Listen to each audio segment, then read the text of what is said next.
Gather here together in thy presence, God our Father. We invoke your Holy Spirit to come in, that your name be blessed forever through your word that has the power. May our worship by your grace comes from within. We lift our voice in adoration to celebrate your great salvation and exalt your holy name, our God and King. It's your love that brings us closer and teaches us to love each other, and that's the reason we, your children, like to sing songs of praise to God the Father, to Jesus Christ our great Redeemer, to the Holy Ghost that makes this truth so real. Your boundless love is everlasting, your saving grace is so amazing, and all these blessings that you give us we can share.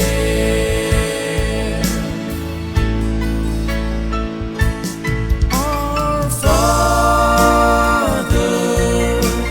blessed be your name. Your kingdom come, your will be done. Father, you're always the same, who was and is to come.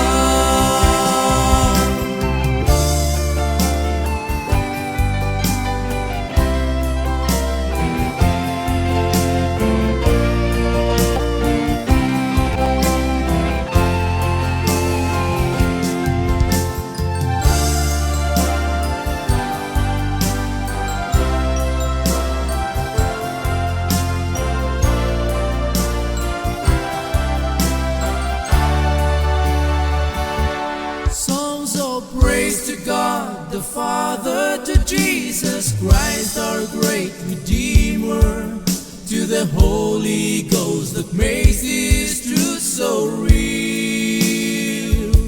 Your boundless love is everlasting, your saving grace is so amazing, and all these blessings that you give us we can share. Praise to the Father, praise to the Son, praise to the Spirit, praise to the Three in One. Praise to the Father, praise to the Son, praise to the Spirit, praise to the Three in One.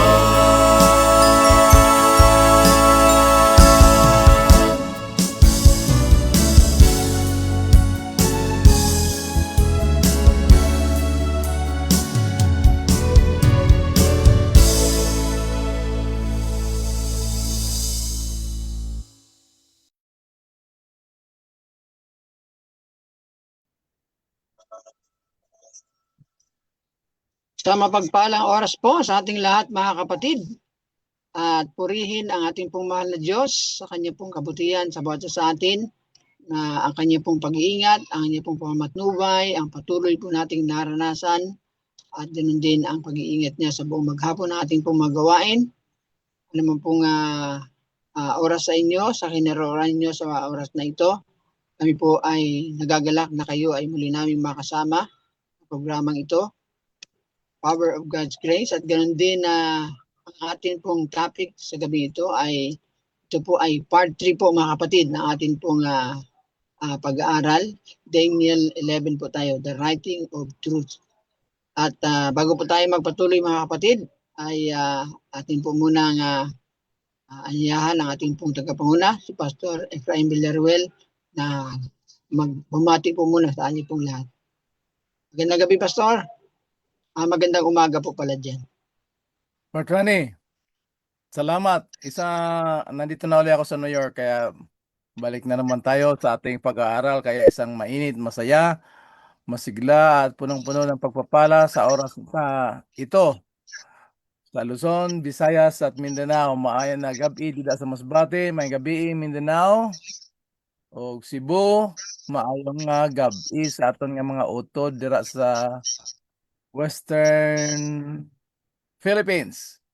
No, ang pagpapala, karunungan, nagmumula sa langit ang ating mata mo ngayong gabi sa ating pag-aaral na ito sa magitan ng gabay ng banal na Espiritu. Balik sa iyo, Part Ronnie. Thank you. Ayan, thank you po, Pastor. Bago po tayo magpatuloy, nais ko pong batiin po yung ating po mga viewers na maaga po nating nakasama, sina Brother MLFDF Jr. Ito po ata po ay inyo pong inaanak. Si Sister Adoracion Baltasar ay atin din pong nakasama sa gabi ito. Magandang gabi mga kapatid. Ayan, so tayo po ay magpatuloy mga kapatid. Muli, kayo po ay akin pong inayahan na kayo po ay maglagak ng inyo pong mga Biblia sa inyo pong harapan. Sabayan po ninyo ang atin pong pag-aaral sa gabi ito upang hindi lamang po ninyo mapakinggan, marinig ang mga talata, pagkos inyo po itong mabasa buhat po sa banal na kasulatan ng ating pong Panginoon. Ayan. At yan din, kung kayo po may mga nais pong ipabatid o mayroon po kayong mga katanungan, ay maaari po lamang kayong maglagak sa ating pong chat box upang ito po ay atin din pong ma-entertain mga kapatid. Atin pong masagot, abot sa ating pong kakayanan mga kapatid. At tayo po ay sumandaling manalangin mga kapatid. Hilingin natin ang presensya ng Banal na Espiritu. Dakila namin Diyos, muli kami po ay dumudulog sa inyo pong banal na trono sa oras na ito. At nais namin magpasalamat dahil sa buong maghapon at buong magdamag na pagmatnubay sa bawat sa aming Panginoon. Maraming salamat sa presensya ng Banal na Espiritu na siyang patuloy na bumibigkis sa bawat sa amin upang kami po ay mag-aral muli ng inyong banal na salita. Amin pong hiniling Panginoon, nabuksan ang aming pong pangunawa dahil alam namin na kami ay salat sa karunungan at hindi namin maunawaan ang mga bagay na nakasulat, nakatala sa iyong Biblia. Balit sa pamagitan ng Banal na Espiritu na siya magpaaninaw sa bawat sa amin at ganoon din sa tulong ng inyong pong lingkod ay amin pong higit na maunawaan ang inyong pong pabalita, Panginoon.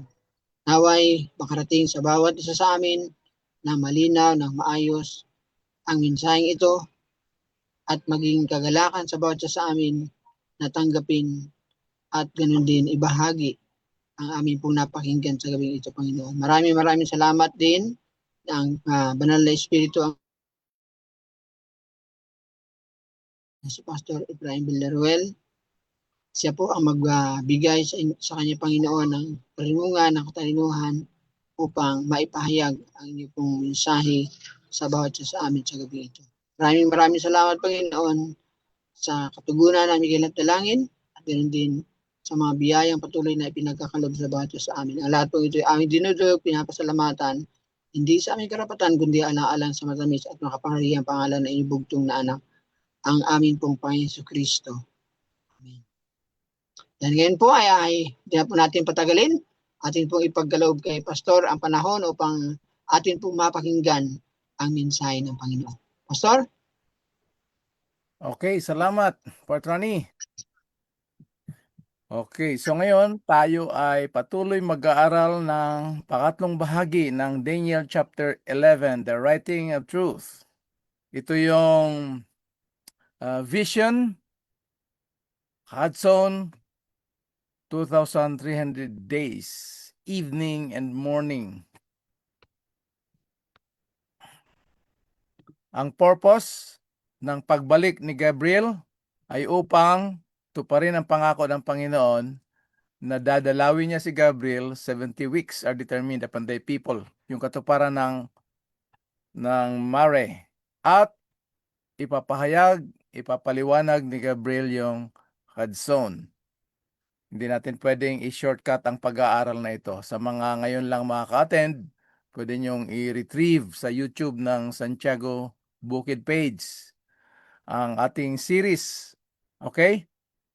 Ngayon, titingnan natin yung Daniel chapter 11 sa mga ngayon lang naka-attend o para ma-refresh natin. Sa mga nagtataka bakit nakasalamin ako, medyo masilaw kasi nag-a-adjust yung time ko. Yung body clock ko ngayon ay alas 4, 4 o'clock, 4:41. Tulog pa kaya medyo masilaw sa ilaw kaya pagtiyagaan na lang muna natin ano. Yan, Daniel chapter 11, meron siyang 45 verses.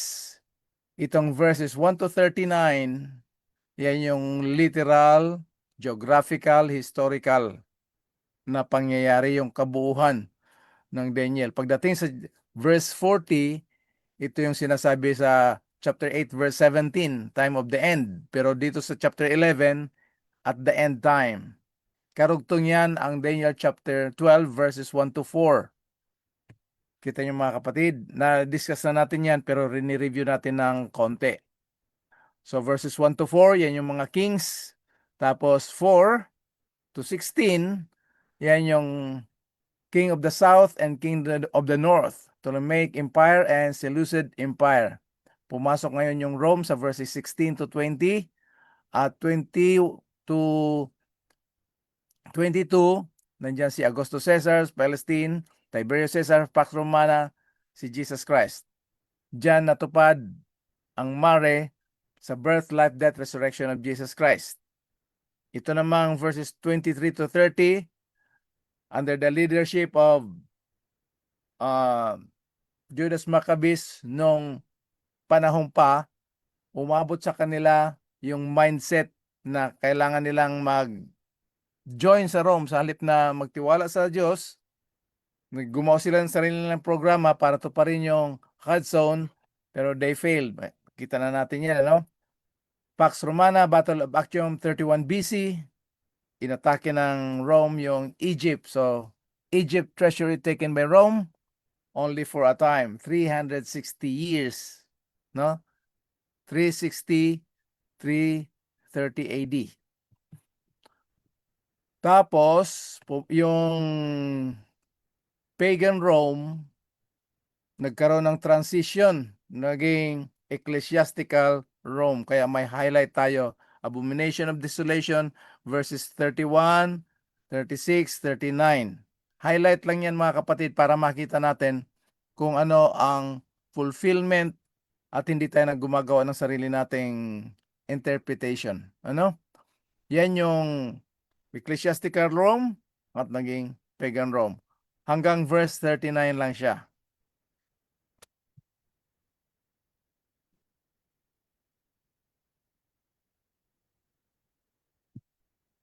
Okay, ngayon, tutuloy tayo sa verses 31 to 39. Ulitin natin ito para yung highlight ng verses makita natin.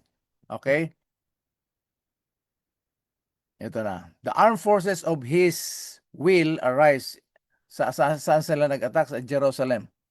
Remember yung first two verses ng Daniel chapter 1 na inattack ni King Nebuchadnezzar yung Jerusalem. Ito na naman.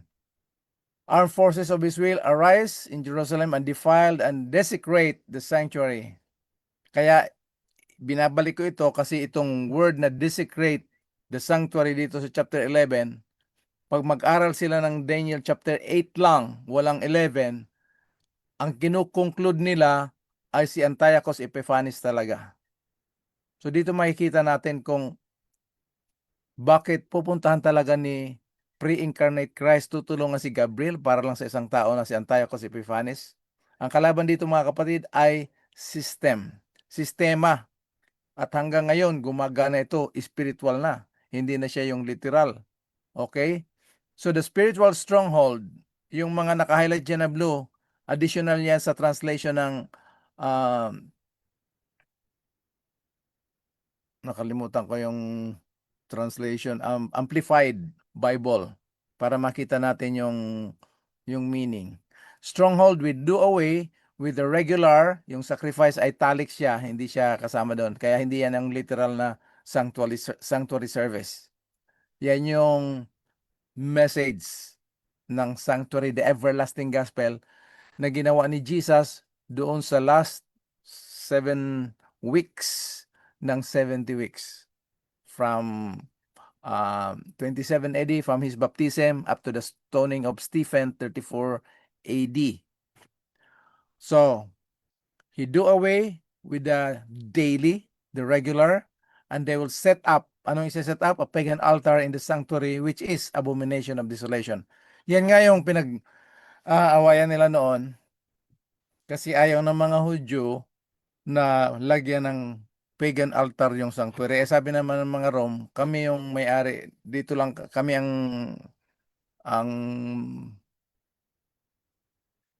alipin namin kayo. Nakikitira lang kayo sa amin. Alalahanan natin yung mga Hudyo ay wala silang sarili ng bayan ngayon.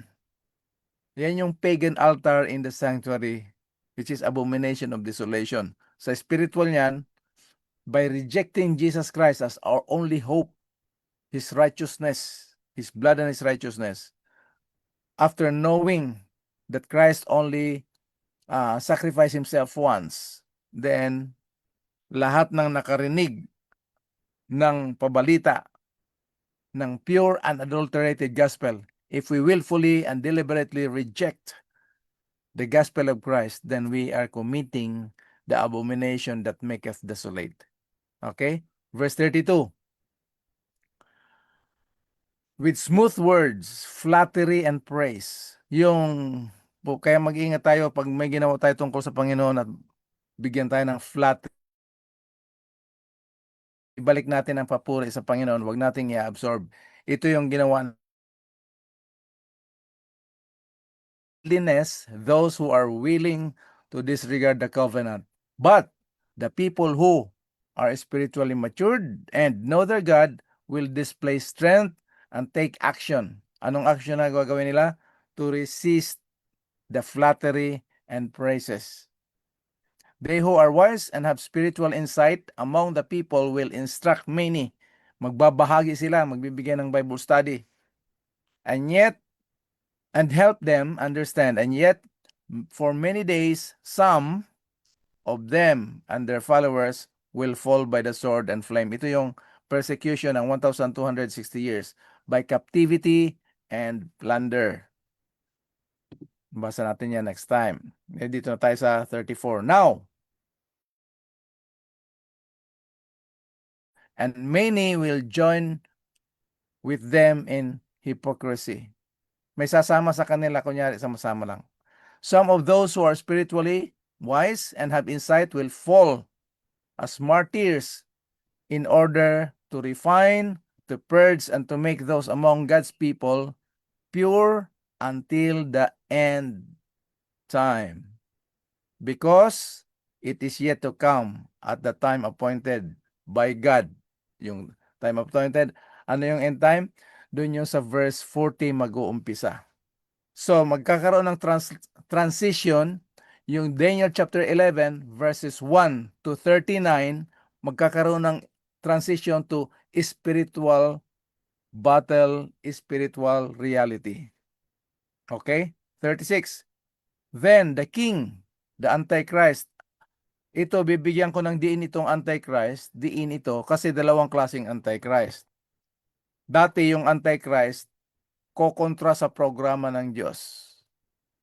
Pero talo yung pamamaraan ng kaaway na kokontrahin ang bayan ng Diyos kasi lalong dumadami. Nagkaroon na naman siya ng plan B. Alam niyo kung anong plan B ng Antichrist? Kokopyahin niya yung mga religious program, gagawa siya ng mga religious activities.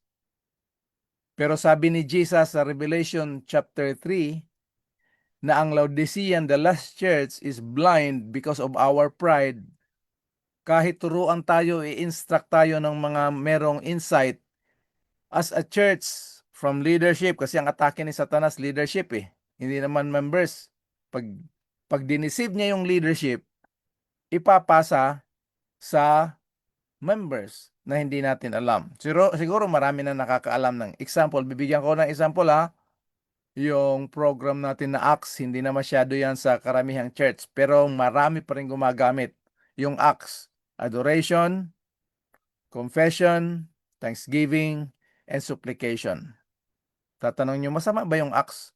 Hindi masama yung words, yung turo. Pero yung arrangement, ginawa yan ng Antichrist, 1965. Para yun ang way na utos kung paano tayo manalangin. Mawawala ng papel yung Holy Spirit sa Romans chapter 8 verse 26 na siya yung nagtuturo, nagagabay sa ating panalangin dahil walang nakakaalam manalangin at siya mismo nga ang nagsasabi kung anong sasabihin natin. Okay? Yung Acts, kung titingnan mo, religious program siya. Pero yung arrangement, ginawa ng tao. So, mga kapatid, talagang mag-ingat tayo. Patuloy tayo mag-aral, lalo na ang prophecy. Ngayon, itong pinag-aaralan natin, galing kay Kuya Epi, huwag niyong tanggapin as sa akin mismo. I-double check niyo sa Bible, sa lahat ng pwede niyong gamitin. Pag meron kayong hindi maliwanag, konsulta sa iba't ibang translation at magbasa kayo sa writings ni Ellen White. Hindi yung compilation ha, yung mismong sinulat ni Ellen White kasi maraming aklat na binebenta sa atin kagaya ng National Sunday Law. Lahat doon galing kay Ellen White, kinumpile, pero yung dating ng mensahe, it produces more fear than faith. Kasi yung Sunday Law, persecution. So, sinong hindi matatakot? Mga kapatid, hindi na tayo ipe-persecute ni Satanas na papatayin dahil alam ni Satanas na may mare-resurrect pa rin tayo. Ang gusto ni Satanas na tayo ay mapahiwalay spiritually sa source ng ating buhay, ng ating pananampalataya. Mahiwalay tayo sa focus ng everlasting gospel. Kaya nga ang theme song ng General Conference ngayon ay Grounded in the Bible, Focused on the Mission. Pero papansinin natin kung yan talaga, kung mission talaga ang takbo ng mga program natin. Baka mamaya nalilihis tayo masyado sa stewardship.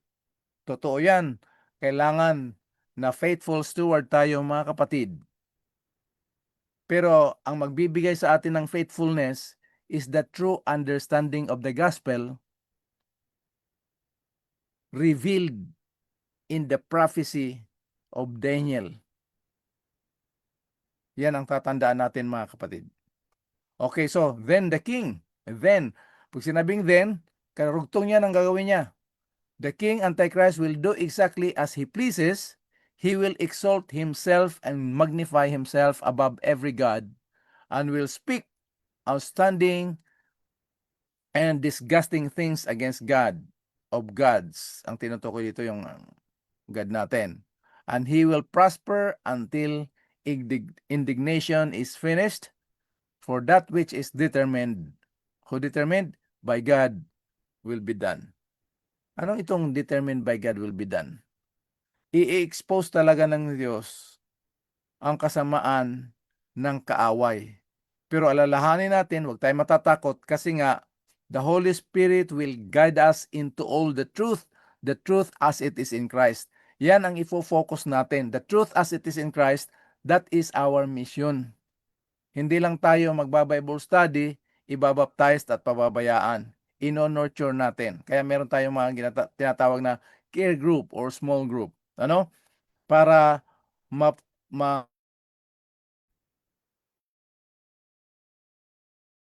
lagaan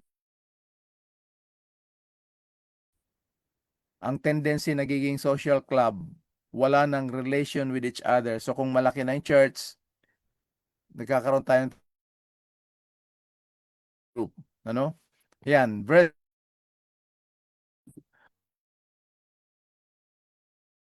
Of no regard for the gods of his father.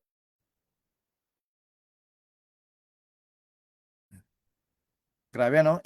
Hindi itong abomination of desolation, itong hindi niya kikilalanin yung gods of our fathers. or for the desire. Kaya meron nagtuturo na hindi mag-aasawa. Nor he will have regard of any other gods, for he shall magnify himself above them all. Pili niya na siya yung Diyos dito sa lupa. Instead, he will honor his father did not know. He will honor him with gold and silver, with precious. Alam niyo si King Nebuchadnezzar? Nung pinatay gold, silver, precious stones. Yan yung image na kita ni King Nebuchadnezzar, pero hindi siya nagpa gawa ng gold, silver, bronze, and iron. Pinagawa niya puro lang gold. Okay. He will act against the strongest fortresses with the help of the foreign god. Itong foreign god, ito yung mga spiritual fallen power. He will give great honor to those who acknowledge him, and he will cause them to rule over many and will parcel out land for a price. Okay, tingnan natin ito. Abomination of desolation. Yan yung church-state system, verses 31 to 39. The papal Rome. Removal of the daily. Trample down the truth of the sanctuary. Yung message ng everlasting gospel, trample down. Nagturo sila na it is by joining the church that they will be saved. And participating in the 7 sacraments. Pag hindi ka maniwala doon, sword or flame, kasama yung captivity. Then the last part and the big part is blasphemy. Alam niyo yung blasphemy? Making himself to be the God on earth. So wala na si Jesus, hindi kikilalanin yung Holy Spirit, siya yung God. Pero gagamitin yung pangalan ng Diyos upang, remember, yung Antichrist, hindi niya kokontrahin yung Diyos. Kokopyahin niya ang mga programa ng tungkol sa Diyos, and it will appear as good religious program, pero yun pala hindi nakalooban ng Panginoon. Okay? So ngayon, with flattery, he will corrupt those who have violated the covenant, but the people who know their God will firmly resist him. Those who are wise will instruct many. Nabasa na natin yan kanina. Binibigyan ko lang ng diin.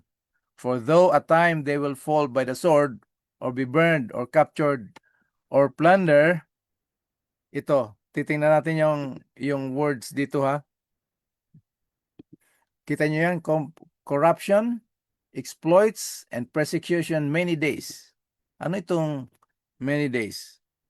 Apostate papal leaders corrupted many, but the faithful who know their God witness a great peril of their lives.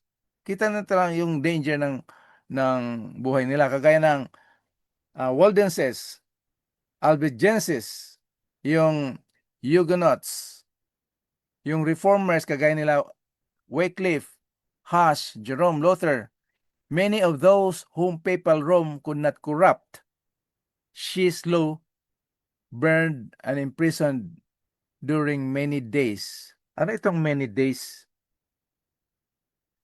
She held power for 1,260 days, which symbolizes 1,260 years. Alam naman natin sa Ezekiel 4 verse 6 at saka Numbers 14:13 na yung isang araw sa prophecy ay isang taon. So the 120 days or 42 months, 3.5 times, nabanggit yan sa Daniel 7:25, chapter 12 verse 7, Revelation 12:6 and 14, and 13 verse 5. Tingnan natin kung anong ginawa ng little horn nandito sa picture. Little horn, time prophecy. Daniel 7:25, a time and times and a half time. Picturean nyo yan, double check nyo sa Bible nyo. Tapos titingnan nyo yung bakit naging year ito. Ang biblical principle ng one day is 1 year. Daniel 12:7, a time, times, and half times. Yung time, mga kapatid, that's a 1 year. Kaya dito sa baba, itong kulay blue, nandito naka-explain. Okay? Revelation 12:14, a time, times, and a half time. Chapter 13, verse 5, 42 months. Revelation 11:2, 42 months, no rain. Pag-aralan din natin yung rain kasi ang mga tao, nalilito tayo sa kung ano tong latter rain, sa Holy Spirit. Revelation 11:3, 1,260 days. Maliwanag na. Revelation 12:6, 1,260 days. So time is equivalent to 1 year times 2 years. Half time is half year. So 3.5 years, 42 months, 1,260 days is 1,260 years from 538 AD to 1798. Okay? Yung karamihan sa atin, alam na natin to, pero kung minsan din natin binibigyan ng focus kasi nakakahilo. Hindi ko alam kung mag-a-agree kayo na sa oras na pag pinag-aralan natin yung prophecy, sa dami ng numbers, mga symbols, nakakahilo, hindi na natin pupuntahan. Mga kapatid, bigyan ko kayo ng example. Siguro nakikita niyo naman yung ating batang tennis player, si Iyala. Hindi basta-basta yung mga tinalo niya. Pero paano na natalo yon? Sa hirap ng practice at dumaan nga siya ng pagkatalo din. So meaning, inalaw ng Panginoon na yung mga leaders noon na tumayo sa katotohanan, talagang nagkaroon ng persecution. Patay sila, pero yung buhay nila, nagpatuloy yung liwanag, pagka-preserve ng katotohanan ng salita ng Diyos. So ngayon, anong studying ni Yala? Papasok na siya sa championship. So tayo, hindi tayo papasok sa championship. Dinis-discover natin, tinutuklas natin yung tagumpay ng ating Panginoon sa magitan ng prophecy, kung paano niya binigyan ng time ang kaaway to expose the enemy ng kanyang pandaraya para i-twist ang salita ng Panginoon, i-twist ang everlasting gospel. Kaya kahit kantahin natin yung focus, grounded in the Bible, focus on the mission, pag hindi tayo mag-aral, nandun lang tayo, paulit-ulit tayo, parang ang tawag niyan, patrani, yung pangatlong init lang tayo ng init.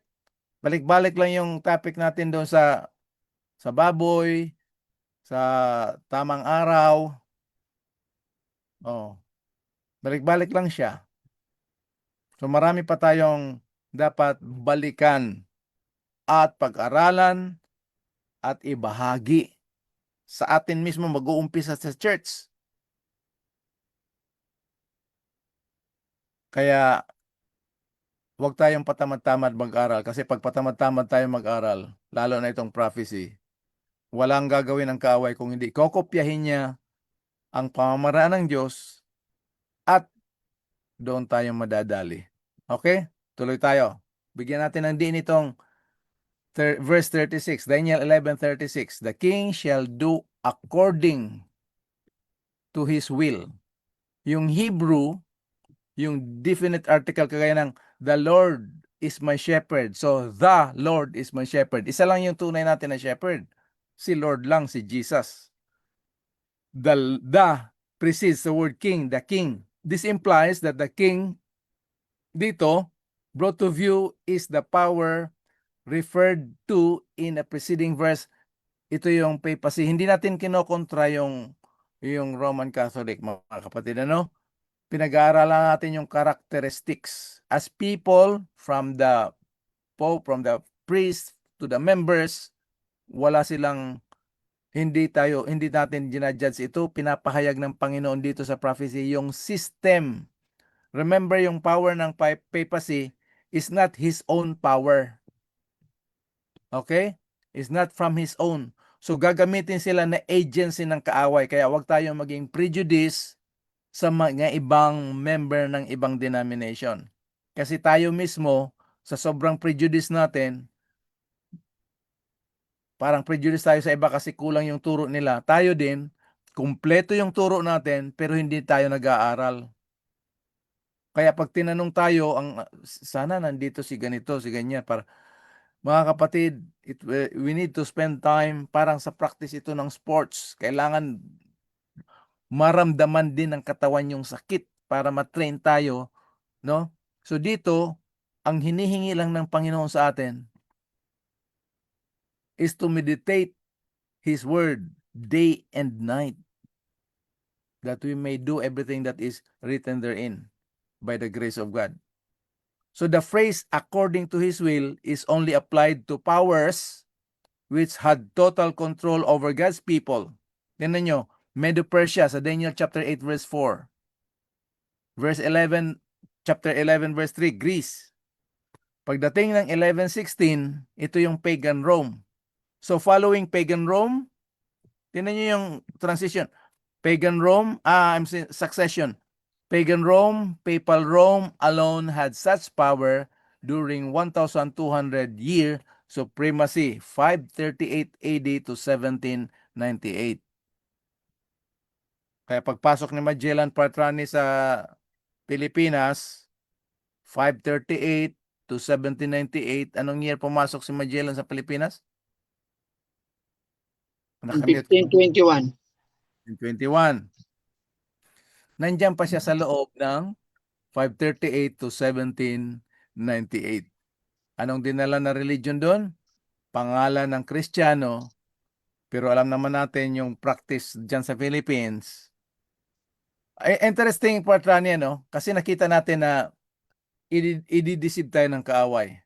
So ang dinala na religion dyan sa Philippines, hanggang ngayon ang tawag sa atin, tayo lang yung Christian country dyan sa Asia. Pero in general, kahit tawagin natin Christian country tayo, ang practices talaga natin puro pagan.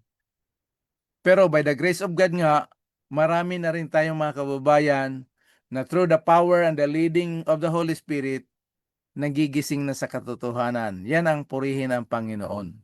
Ano? Marami na mga pari, mga madre na gising sa katotohanan, tinanggap nila ang, hindi ko alam kung kilala, nakalimutan ko yung isang prominent na madre dyan, pumunta dito sa Amerika, ang pangalan niya si Sister Tess. Kasama siya sa prayer warrior. Patay na siya ngayon. Pero madre yun, matindi yun sa Catholic talaga. Isa siya sa mga prominent leaders dyan. Leaders sa Philippines. Nung di ko alam kung Doug Batchelor or John Carter. Naging effective siya na sa prayer warrior. Isa siya sa mga leaders dito sa Amerika. Kaya purihin ang Panginoon, mga kapatid. Huwag tayong maging prejudice sa mga ibang pananampalataya, sa mga members. Pag-aralan natin katotohanan, i-share. Pag may mga tanong, tayo na mismo ang magbibigay. Huwag na natin hintayin yung kung sino ang wala na hindi natin kayang explain. Ibigay nyo lang ang meron kayo. Pero para magkaroon tayo, kailangan natin mag-aral, spend time, kagaya ng ginagawa natin. Ngayon mga kapatid, itong ating pag-aaral, mahaba talaga ito. Aminin natin, no? At ang mga tao ay ayaw ng mahaba. Kaya nauso na yung washing machine, microwave, kasi gusto natin isang pindot lang, 30 seconds, mainit na kagad yung pagkain natin. Pero ang Panginoon, laging natural yung gamit niya, yung pagpatubo ng buto, kung kailan siya magbubunga. Paggamit lang tayo sa Panginoon, huwag tayo yung worldly ways na nagmamadali tayo. Kahit yung mga baptism, minamadali natin, kaya marami tayong carbureted. Tama ba yung terminology ko, Patrani? Carbureted. Alboro. Kinalboro. Inalboro. Marami tayong numbers of baptism, pero yung napoproduce natin na co-workers, iilan lang. So, mag-pray tayo mga kapatid. We need to... Okay, thank you Sister Imelda. Si Sister Tess Okengko. Yan. Thank you Sister Imelda. Kasi kasama natin yan dito sa Bayanihan Church. Oo, for reference talaga. Thank you Sister Imelda, ha? Tuloy tayo. Ngayon, ito si Pablo, no? Na siya yung almost half of the New Testament. So Paul referred to this power as a man of sin. Pwede mo pabasa ng 2 Thessalonians chapter 2 verse 4, Patrani?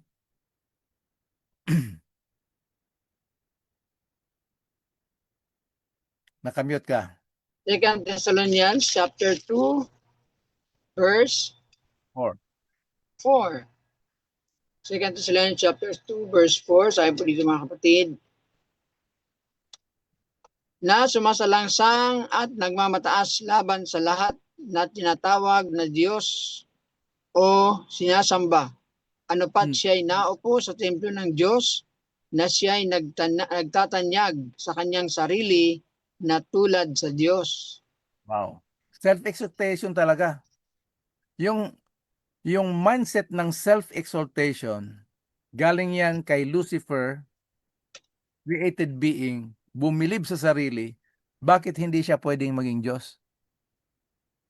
Kaya sa puso niya, sinabi niya, I will be like the Most High. Kasi hindi siya pwedeng maging the or the Most High. So kokopyahin niya ngayon ang maka-Diyos. At ipapakilala niya na siya yung Diyos. At itataas niya ang sarili niya bilang Diyos. Pag sinabing oppose dito, originally, talagang kaaway niya ang Diyos. Pero nga dahil failure yung plan niya, successful siya sa panluloko. Pero pagdating ng liwanag ng everlasting gospel, doon siya babagsak. Babylon is fallen, is fallen. Because of the preaching of the everlasting gospel, the pure, unadulterated, non-commercialized gospel. Patrani, pag nasobrahan tayo sa stewardship, bumabalik yung mindset natin sa theme ng para tayo ay magkapera, yumaman, dodoble natin yung offering. That's bargaining sa Diyos. Parang linalaro natin yung Diyos na pag ganitong ibibigay ko, bibigyan ako ng marami ng Diyos. Mga kapatid, pagbigay ng Diyos sa kanyang bugtong na anak, binigay niya na lahat. Seek ye first the kingdom of God and His righteousness, that is Jesus Christ. And all these things shall be added unto you. Lahat ng mga bagay, idadagdag. Inuna natin siya, tapos idadagdag. Anong dinagdag dito? Ng lahat ng bagay. Ang Holy Spirit, He will guide us into all the truth. Upang hindi tayo madaya ng kaaway, na ang feeling natin, forever tayo titira dito sa sanlibutan. Kita nyo?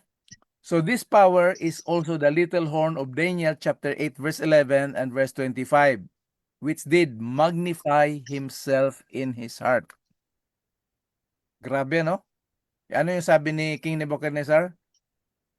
Daniel chapter 4 verse 30. Nung pagkasabi pa lang ni Daniel sa kanya na ikaw itong hari na to na pinagkatiwala ng Diyos, ikaw itong kahoy, lahat ng mga linalang dito sa mundo sa iyo umaasa. Sa'yo sumisilong. After 1 year, na masyal si King Nebuchadnezzar, tiningnan niya yung kanyang kingdom, nakita niya, Patrani, napakaganda. Kaya sabi niya sa puso niya, hindi ba itong Babylonia na dakilang ay ginawa ko ng aking kapangyarihan para sa aking kaluwalhatian. Doon nagmanifest yung self-exaltation. Exalted himself above all. That is called God. Grabe, no? Tuloy tayo mga kapatid. Kaya ingat lang talaga tayo. Si Sister Imelda, Patrani, partner natin to sa ministry. Sila yung nag-sponsor doon sa Baguio. 2 times tayo pumunta doon. Mula sa anong church yung Sister Imelda? Yung malaki dyan sa Baguio, tapos nag-ministry pa tayo sa BSU, Benguet State University. Matindi na yung mga pinagdaanan natin, Sister Imelda, sa ministry, ano? Tuloy-tuloy lang tayo, Sister Imelda, hanggang ngayon. Amen? Amen. Malaki pala ang tinulong nito. Oo. Nakalimutan ko yung pangalan ng church. Malaking church yun eh. 2 times tayo pumunta doon. Tuloy tayo, verse 37. Neither he shall regard the God of his fathers. So si Pablo, mga kapatid, iniugnay niya yung kanyang sarili o kanila bilang mga leaders to fathers of their converts. Pwede pabasa, 3 verses tayo babasa mga kapatid. No? 1 Corinthians 4:15, Philippians 1:10, and 3 John verse 4. Iko-compare natin yan doon sa sinabi ni Jesus. 1 Corinthians 4:15. Tayo po dito. Sapagkat bagaman magkakaroon kayo ng 10,000 mga guro kay Kristo, ay wala nga kayong maraming mga ama. Sapagkat kay Kristo Jesus, ipinanganak ko kayo sa pamagitan ng Ebanghelyo. Wow! Nakita niyo, sorry mga kapatid, uminom muna ako ng tubig para maganda yung buwelo ng study natin. Wala na tayong ano? Pwede pa ulit, Wala. Part Ronnie? Sapagkat bagaman nangagkaroon kayo ng 10,000 mga guro kay Kristo, ay wala nga kayong maraming mga ama. Sapagkat kay Kristo Jesus, ipinanganak ko kayo sa pamagitan ng Ebanghelyo. Yan. So yung born again natin, it is through the gospel message experience. Okay? So wala tayong kinikilala. Philippians 1:10. Philippos 1:10, upang inyong kilalanin ang mga bagay na magagaling, upang kayo'y maging mga tapat at walang kapintasan hanggang sa kaarawan ni Kristo. So yun lang ang ating status, spiritual status. Okay? 3 John verse 4.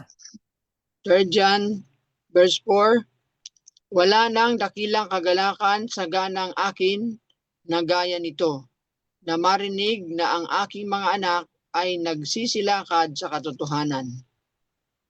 So nakita niyo yung kung paano iugnay ni Pablo bilang spiritual guide sa mga tao. Pag sinabi niyang anak, tungkol yan sa kanyang mga na-convert at under his leadership.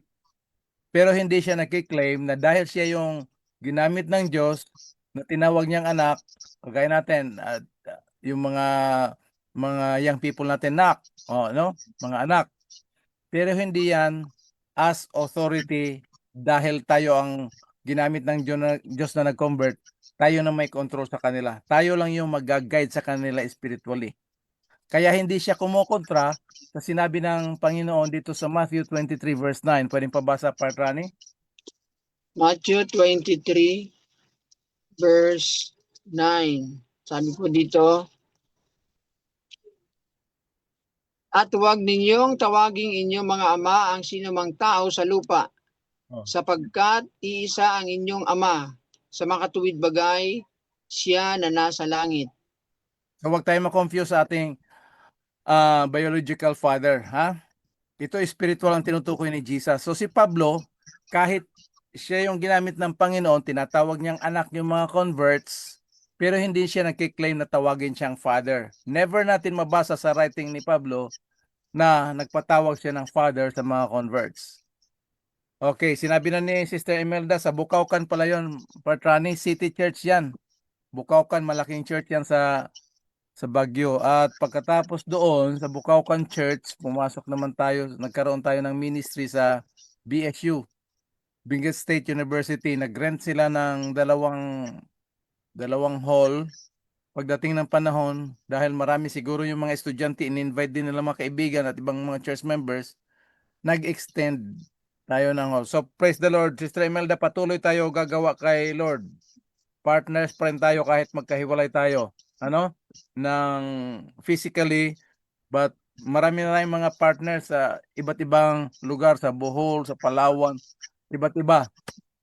Actually, all over the world nga tayo kasi General Conference. Pero ang sinasabi ko, particular ministry, itong ating Power of God's Grace Ministry. Okay? So ngayon, tingnan natin, i-conclude natin itong last part, third part ng Daniel. Ang tawag dito ay hermeneutic principle of parallelism. Na-discuss na natin to, ulitin ko lang. Tingnan niyo yung picture, ha, yung picture. Daniel chapter 2, ang nakita ni King Nebuchadnezzar, gold, silver, bronze, iron, and clay. Yan yung Babylon 605. Nandito yung year, ha? Susundan natin.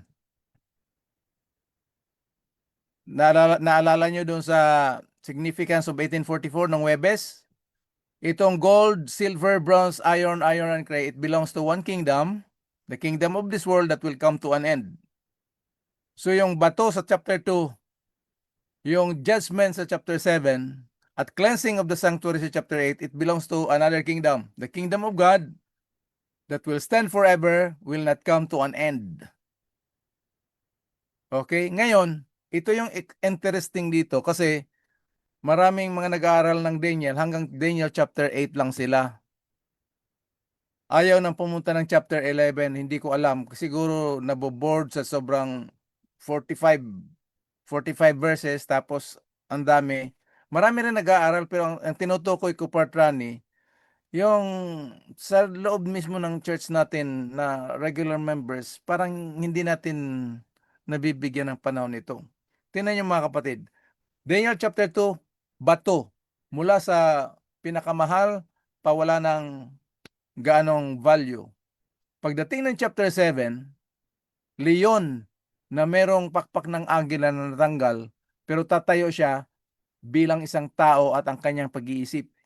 So iba yung picture na nakita ni Daniel, pero pareho lang ang tinutukoy, the kingdom of Babylon. Pagkatapos niya, nagkaroon ng oso, tinaas yung isang kamay, merong tatlong tadyang sa kanyang bibig. Tandaan natin yung kanyang tadyang na kinain. Bel, tutunog yan. Babylon, Egypt, and Lydia. Okay? Tapos pumasok yung leopard na may 4 na pakpak at 4 na ulo. Sino naman yun? Si Alexander the Great with his 4 generals. Yung 4 generals niya, madaling tandaan, ika-class mo lang, gaganyan mo lang kamay mo. Si Cassander, Lysimachus, Seleucus, and Ptolemy. Pero itong dreadful beast, strong, large, iron teeth, yung teeth niya, lahat halos iron siya, pero yung kuko, tanso, different from all other beasts. Tapos out of that terrible beast, nagkaroon siya ng 10 horns. At out of that 10 horns, doon siya little horn, pluck out 3. Talks about the same thing. Europe. Okay? Pagdating ng Daniel chapter 8, wala na itong pabagsak na itong King Nebuchadnezzar, pero doon nakita ni Daniel, doon na siya sa ram, yung tupang lalaki. May isang 1 horn longer, atake niya west, north, south. Tapos, yan yung Medo-Persia. Okay? Inatake siya ng lalaking kambing na sobrang bilis, hindi nga lumalapat sa lupa. Alam na natin na si Alexander the Great yan. Small horn, grew up. Pareho lang ang kingdom. Kaya, hermeneutic principle of parallelism. Ang exciting dito, Partrani, sa chapter 11, kasi makikita mo, di ba yung unang presentation, yung part 1, pag may chance nga, tingnan nyo. Pero binalik ko nga dito. Chapter 11, verses 1 to 4. Nakita nyo yung green? Medes, Persia, Greece, 4 points. Ito, makikita natin. Medes, Greece, tapos 4 points. 4 points of the kingdom, of the compass. Pagdating dito sa chapter 11, 16 to 30, the cross of Christ, yan yung mare. So sa palagay niyo mga kapatid, kung ito ay pinakita ng Diyos na full blast ng picture ng literal, historical, ancient people of God and the enemy, the kingdoms, hindi ba magkakaroon ito ng spiritual insight na ibibigay ng Lord sa atin? Sa Daniel chapter 11, tingnan nyo, yung iron and clay, little horn, lumaki siya, abomination of desolation. So, huwag tayong titigil doon sa chapter 8 lang, tapos in-explain sa chapter 9, tapos wala na. So, kung ang buong picture na ito ay inilatag ng Panginoon yung history upang bigyan tayo ng spiritual insight sa spiritual Babylon against spiritual Israel. Siyempre, kasama natin si Michael the Archangel, kaya walang katalo-talo dito. Yun ang papasukin natin sa susunod na pag-aaral. Daniel 11, verses 40 to 45. Karugtong niyan, Daniel chapter 12, 1 and 2 hanggang 4. Ito na yung final judgment para sa lahat ng tao. Kaya mga kapatid, purihin ang Panginoon sa kanyang kabutihan sa bawat isa sa atin.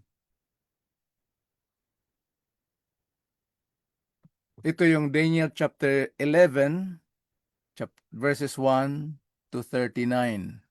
Kaya sa susunod na pag-aaral natin, ididetalye na naman natin yung 11:40 to 45 hanggang chapter 12, verses 1 and 2. Magkarugtong ito, halos nagsasalubong na yung study natin sa prophecy ng Thursday. Kaya lang dito sa Sunday natin yung details talaga ng prophecy fulfilled by history applied in our Christian living today. Okay mga kapatid, sa pagtatapos, ito yung tatlong napakahalagang katotohanan.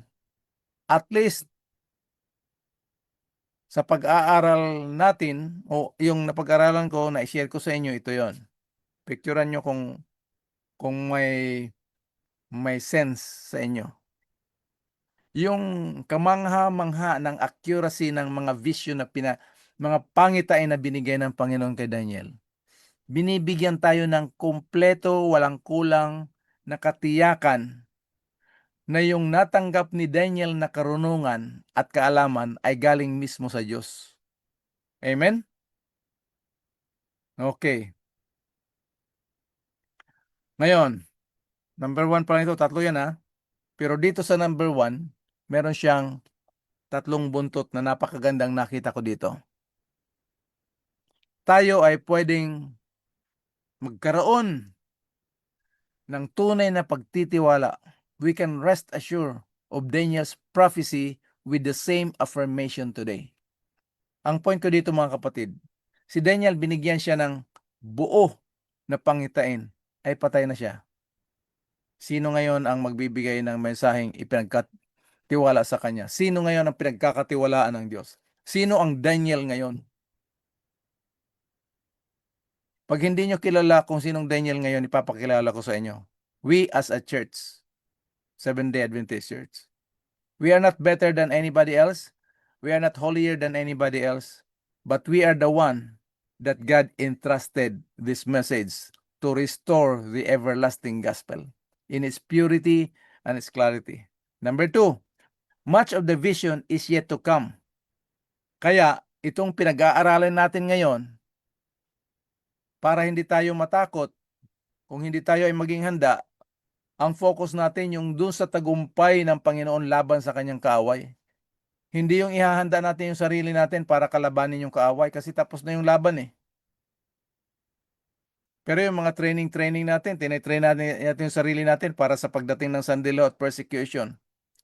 Yun ang pinaghahandaan talaga natin. Hindi yung second coming ni Jesus Christ. Sasabihin nyo, ay kasi bago darating si Jesus Christ, may persecution eh. Totoo yan, pero yung persecution na ginawa. Kaya, basahin yung Daniel chapter 1. Daniel chapter 12, verse 1, yung such as never was. Ano yung such as never was?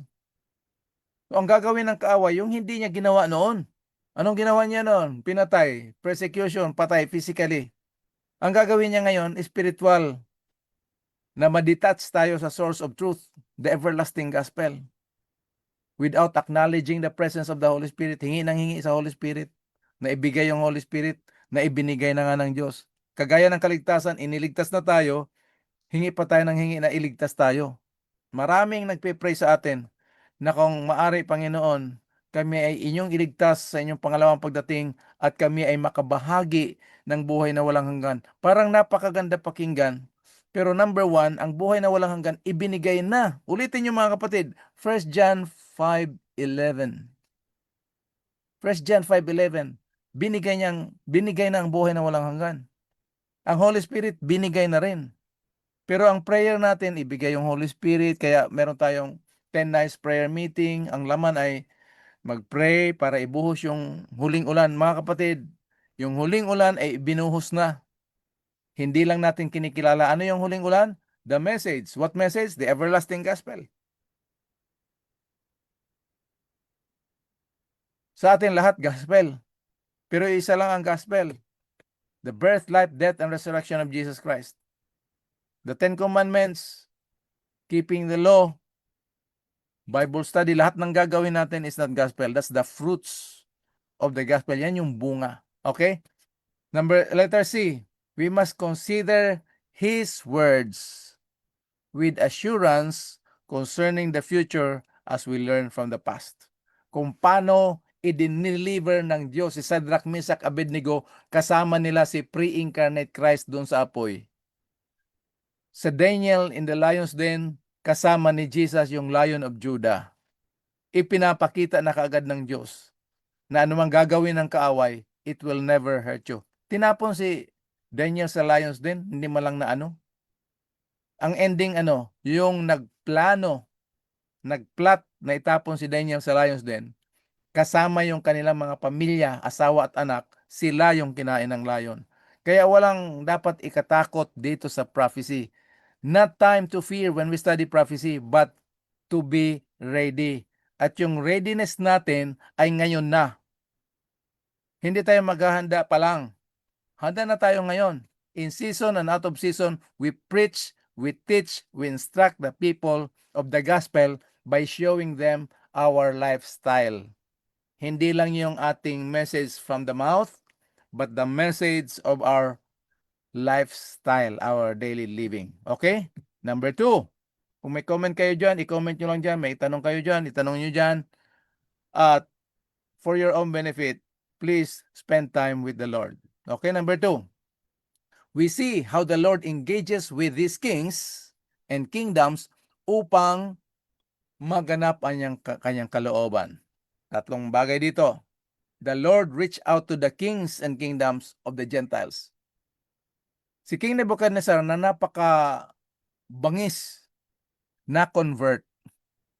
Sino ang ginamit ng Panginoon para wala na si King Nebuchadnezzar pero siya yung nag-alipin sa Hudyo nung panahon nung hindi pa niya kilala ang Diyos at kinikilala. Si King Darius at King Cyrus, sila yung nag-utos na bumalik ang mga Israelites doon sa Jerusalem at itayo yung temple and rebuild the city.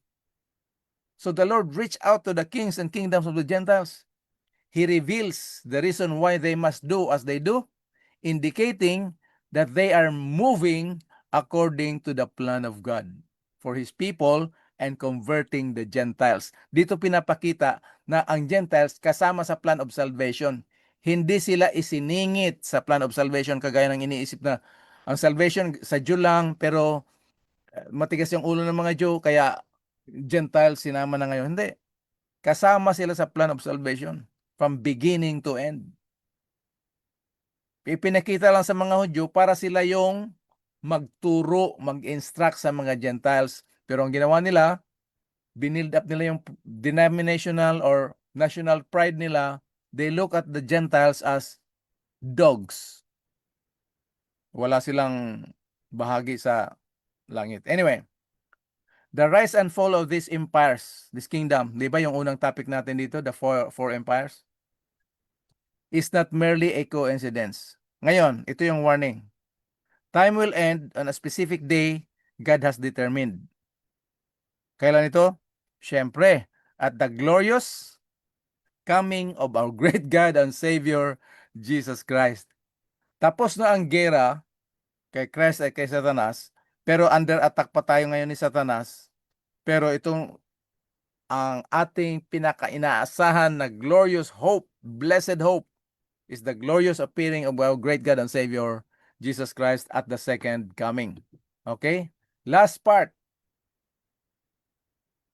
The magnitude of these detailed prophecies, kaya binabahagi natin itong part by part. Alam kong kumisan masyado na mahaba, sabi ng mga Brother Epi, maganda yung presentation mo. Para kami nanonood ng sine, yung pala kasi dalawang oras, lalo na pag mga sa simbahan. Pero mga kapatid, i-train na natin yung sarili natin for eternity. Ano? Total, wag tayo masanay dun sa tidbits, piece by piece lang, tapos wala na. Ano? Devotional is good. But we need to spend time knowing God. Kasi by nature, ayaw itong mind natin, ayaw sa Panginoon. Okay. So the magnitude of this detailed prophecy and events fit into God's plan to demonstrate His power, His sovereignty, and His care for His people. Okay? Letter A. We cannot just read Daniel 11 without acknowledging that all visions and histories ay nakasalalay dito sa pangunguna at gabay ng Diyos sa kanyang kalooban. Isaiah 46 verse 10. Patrani, pwedeng pabasa ng Isaiah 46 verse 10 sa Tagalog? Ilalagay Isaiah naman. 46 verse 10, Ah. na nagpapahayag na wakas mula sa pasimula at mula ng mga unang panahon ng mga bagay na hindi pa nangyayari, na nagsasabi, ang payo ko ay mananayo at gagawin ko ang aking buong kaligayahan. Kaya yan yung sinasabi ni Pablo sa Romans, Patrani. If God is with us, who can be against us? Pinakita na ng Diyos lahat yung kanyang tagumpay laban sa kalaban. Amen? O ito pa. Amen. B. He interacts with and intercede for human beings. Hebrews chapter 1 verses 1 and 2. Dati, ang kausap ng sige nga, pabasa natin, Patrani.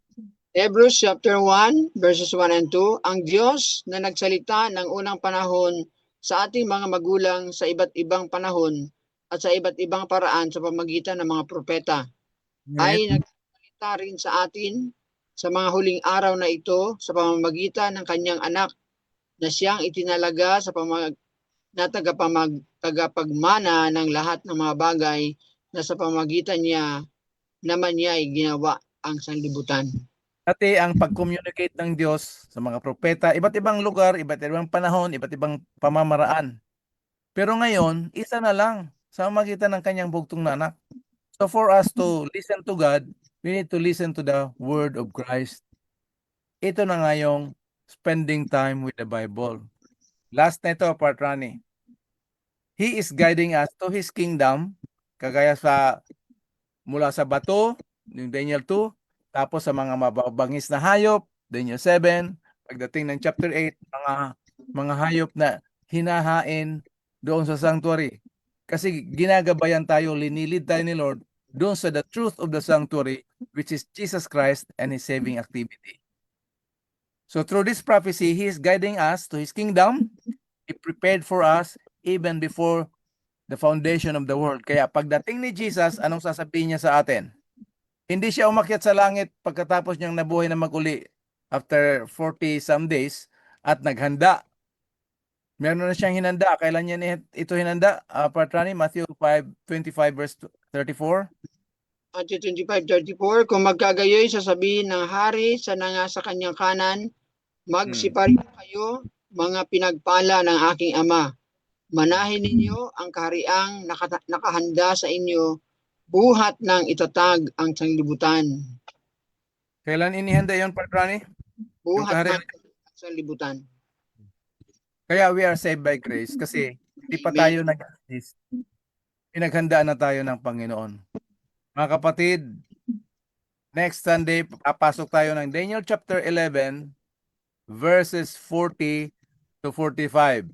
Pero gagawin din natin itong either 2 or 3 parts. Kasi hindi siya basta-bastang maging mapagtiyaga lang tayo sa pag-aaral. Pero basahin nyo na rin. 6 verses lang yan, plus 4 verses ng chapter 12, verse 1.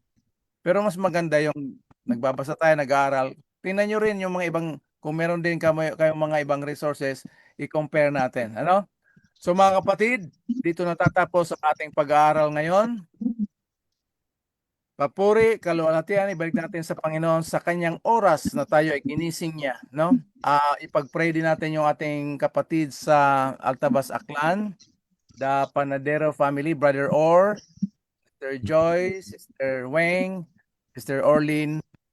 Kalilibing lang kanina ni Sister Erna, ang mama nila. So, isama natin sila, the Panadero family. At ganoon din ang ating mga kapatid na may mga karamdaman, may mga pangangailangan. So mga kapatid, dito natatapos Part Rani. Balik ko muna sa iyo. Any reaction or interaction or non-violent reaction? Thank you na marami, Pastor, sa isang napakagandang presentation. At ito po yung aking take out, Pastor.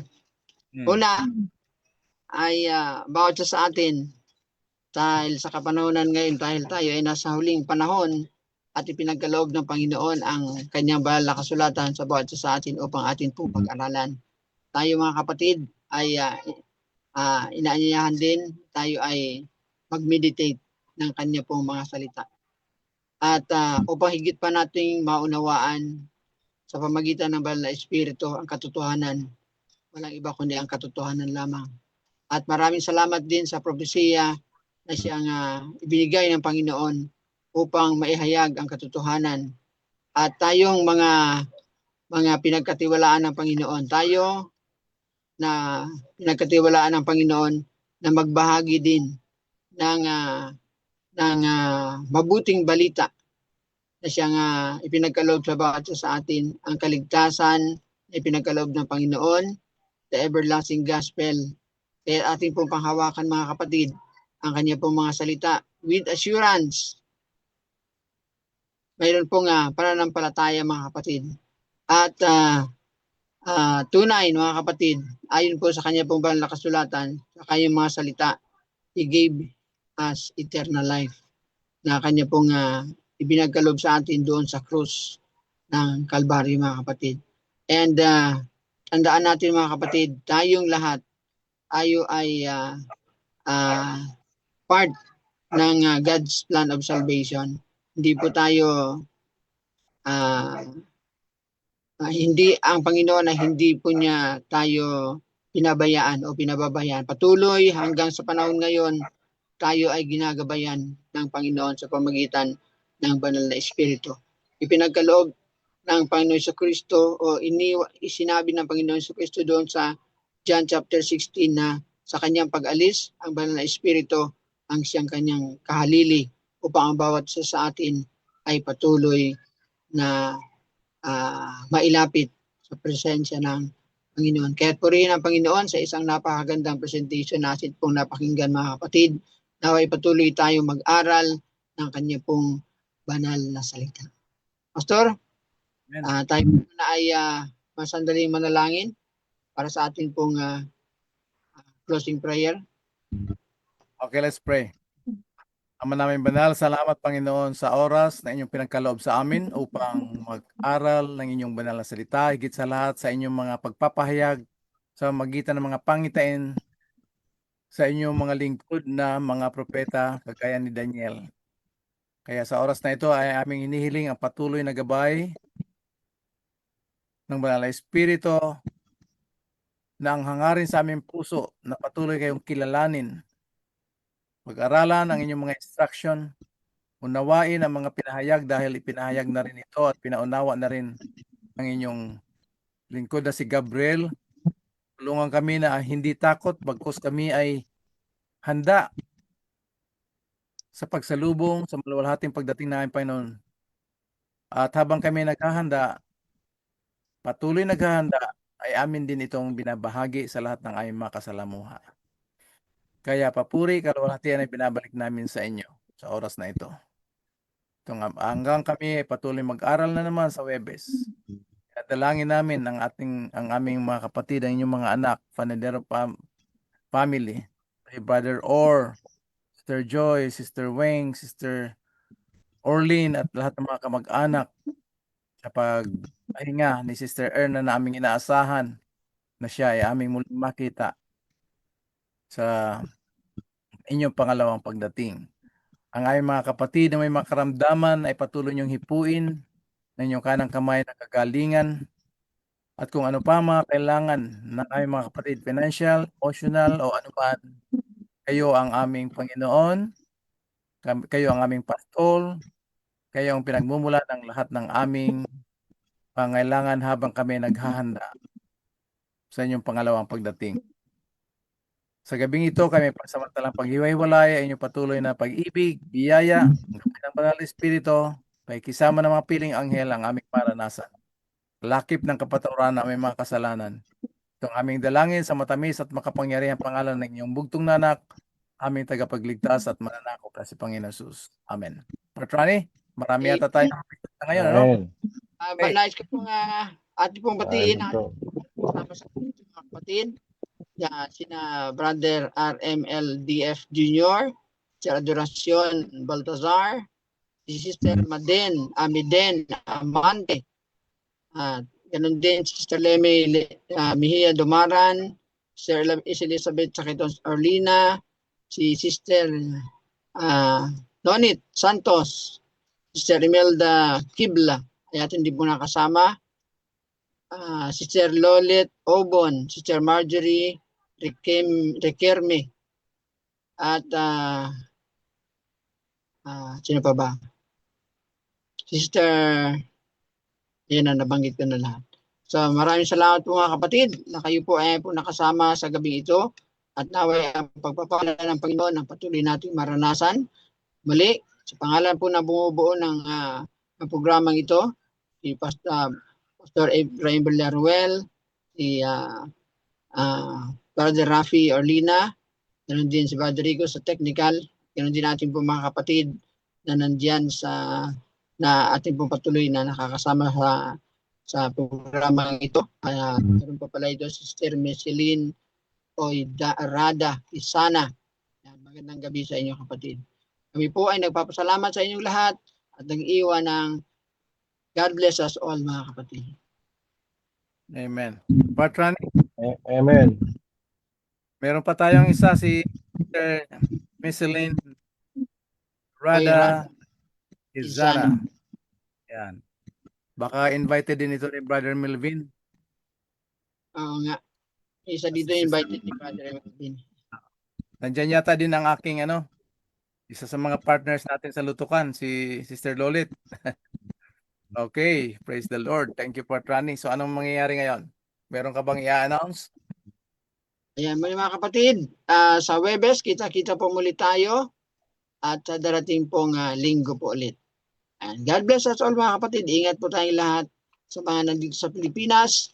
Tayo po ay matulog na mahimbing at gisingin tayo ng Panginoon sa kinabukasan upang ating gampanan muli ang ating pong gawain bilang mga lingkod ng Panginoon. God bless us all mga kapatid. Amen. Praise the Lord.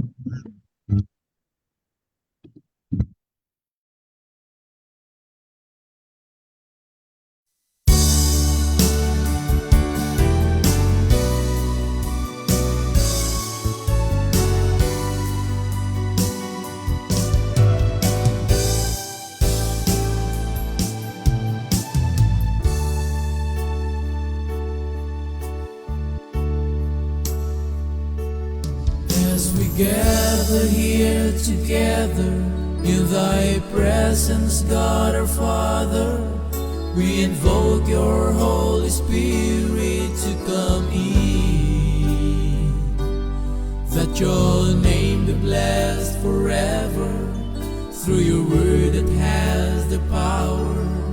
May our worship by your grace comes from within.